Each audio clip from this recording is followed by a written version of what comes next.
Và hoàn thị 4 នេះគឺគេឲ្យរកផ្ទៃកន្លះផ្នែកឆូតអញ្ចឹងរូបកនេះមានន័យថាយើងអាចកាត់វាបានដើម្បីឲ្យចេញជាចតុកោណកែងបាទអញ្ចឹងខ្ញុំកាត់ធំនេះអញ្ចឹងដើម្បីកាត់អញ្ចឹងហើយយើងទៅហូបបដោយហើយនៅទៅតឹងអញ្ចឹងហូបដែលខ្ញុំឆូតនេះមានន័យថាទៅតឹងរបស់វាគឺ6បដោយរបស់វាគឺ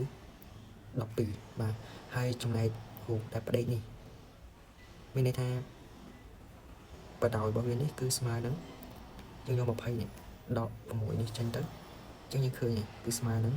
14អញ្ចឹងវាយនេះគឺ14ម៉ែត្រហើយចំពោះទៅតឹងរបស់វានេះអាខ្លី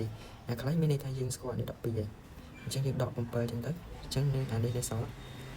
5ម៉ែត្របាទអញ្ចឹងយើងស្គាល់បដោយស្គាល់ទៅតឹងវាហើយមានន័យថាយើងហៅផ្ទៃកន្លែងវាឃើញអញ្ចឹងអាកនេះគឺតាមរូបមន្ត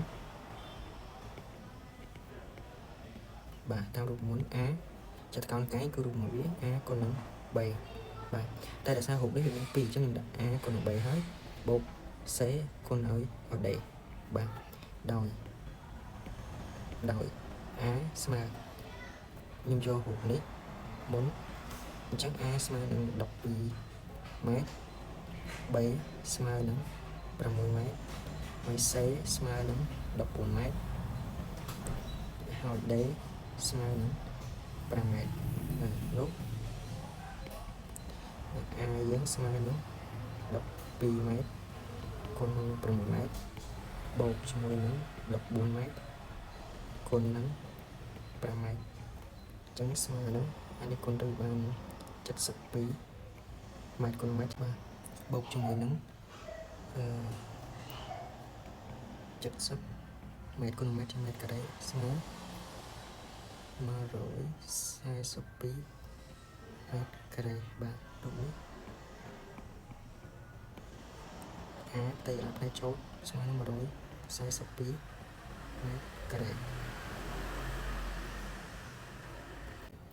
បាទចំពោះលំហាត់ខនេះគឺគេឲ្យមកប្រឡោះនេះពេញហើយស្រាប់អញ្ចឹងយើងស្រួលមានន័យថាយើងហៅផ្ទៃកន្លះសរុបរបស់វាទាំងអស់មានន័យផ្ទៃកន្លះរបស់វាទាំងមូលនឹងឃើញហើយចាំយើងដកមានន័យដកអាផ្ទៃកន្លះនេះអានគូខំចេញទៅដោយសារយើងស្គាល់បដោយស្គាល់ទៅតឹងរបស់វាអញ្ចឹងយើងដកអានឹងចេញទៅចេញជាចម្លើយផ្នែកឆូតទៅអញ្ចឹងមានន័យថាលំហាត់ខខ្ញុំដាក់ថាតាមរូបមន្ត a ស្មើនឹង a គុណឲ្យ b ហើយដកអាក្រហមយើងគូមកនេះគឺ c គុណឲ្យ d អញ្ចឹងដោយ a របស់យើងនេះគឺស្មើនឹងបដោយ a វែងបាទអញ្ចឹងមានថានឹងគឺ5ម៉ែត្រ b របស់យើងនេះគឺស្មើនឹងទៅតឹងវាទាំងវែងនេះគឺ3ម៉ែត្របាទហើយចំពោះ c យើងយកអាខ្លីអាក្រហមនេះនិយាយថា2ម៉ែត្រហើយ d គឺអាខាងលើ3ម៉ែត្រ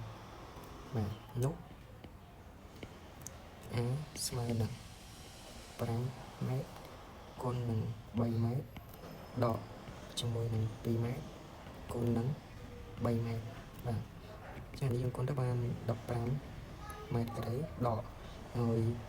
6ម៉ែត្រការ៉េបាទចឹងដកទៅគឺ9ម៉ែត្រការ៉េដូចនេះផ្ទៃកន្លះផ្នែកឆូត a ស្មើនឹង9ម៉ែត្រការ៉េ